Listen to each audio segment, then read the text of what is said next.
Well, hello designers, how's it going? I hope you're having a fantastic day so far. Welcome back to my channel. I should say welcome back to my channel, to myself as well, because it's been a while. How are you doing? I hope you're doing great. Today's topic is all about skills that you might need as an interior designer, and these are the skills that even if you're self-learning interior design, skills that you might want to sharpen, or actually if you want to switch careers, or if you want to switch from an employee to a freelancer or something in that sense. And we're gonna talk about them in a sequence, aligning to the process of interior design. So yeah, let's get started.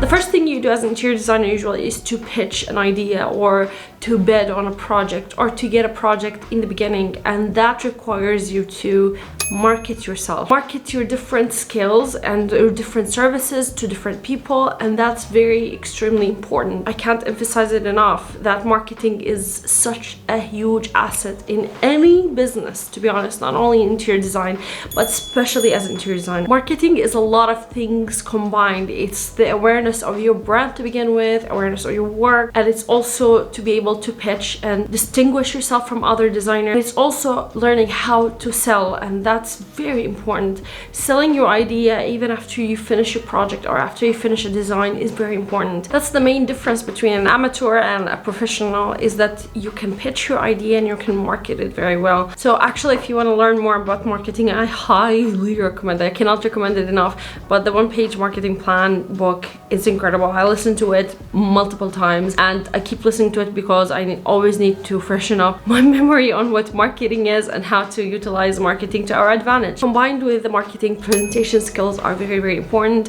How to present, how to be yourself, and how you communicate with people. Communication is one of those things that people might neglect. The main difference between learning things on your own and learning in a university is that to communicate your idea to a jury or to a professor, that mimics how you talk to a client later on. So if you're learning interior design on your own, I highly recommend that you actually, polish the communication skills, understand how to ask questions, how to listen to the client, and how to understand what they actually want. That's one of the most important skills. The third skill is a skill that's very difficult for creative people, and that's organization. I mean, I'm not the person to speak about organization because I'm messy, but I do have a system. Every year I grow, I understand how much I need to be organized to actually achieve more and be able to understand my projects and my clients well. And what I mean by organization is that when you sit down with a client and you have that initial first meeting and you hear them out and you listen to them and you ask them the right questions, you need to be able to document that, and you need to be able to document the next meeting and the first proposal. And with all of that, you need to come up with a system that works for you. And I do have a blog post about this in detail. I highly recommend Notion as well. Notion is one of the best softwares I've ever used for organizing information, and I feel like as an interior designer you do have to have a page for every client and keep up with it and keep updating it. It's gonna save your time, and you're gonna have a clear archive of what you worked on and when did you submit this paper, when did you submit this proposal.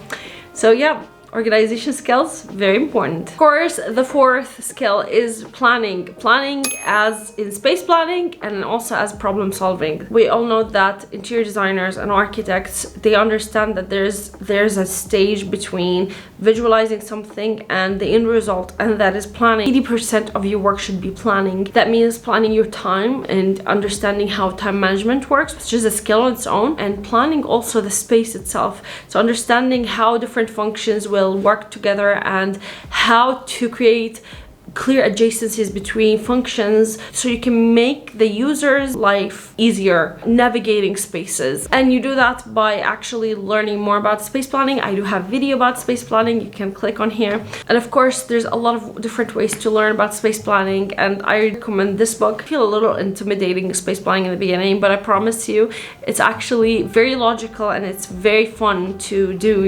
once you get the hang of it. The fifth skill is to actually create a floor plan. We heavily operate on floor plans as interior designers, and we need to see things in aerial view. Of course, we need to see things in 3D as well, but you need to understand the main division of functions happen in the top view of the plan. Create a floor plan and how to edit a floor plan and how to read a floor plan. Most of the times, client will send you the AutoCAD drawings, and you need to be able to read that, and you need to be able to read different symbols, and also you need to be able to adjust adjust it and edit it. And there are a few softwares that you can learn how to read and edit floor plans, but people usually use AutoCAD for that. Even though it's soul-sucking, I do not like AutoCAD, but I think that it's very, very important that at least learn how to navigate a floor plan in AutoCAD, and that will help you with the zoning and with also putting things to scale inside of your plan. The sixth skill is to actually learn how to measure spaces, especially when you're beginning. You're taking smaller projects and you're taking like one room at a time, and you need to maybe measure it yourself and create a floor plan yourself. The measurement of the space is very important, and you have to come up with a system as well to actually take the measurements as its like entirety for a space, and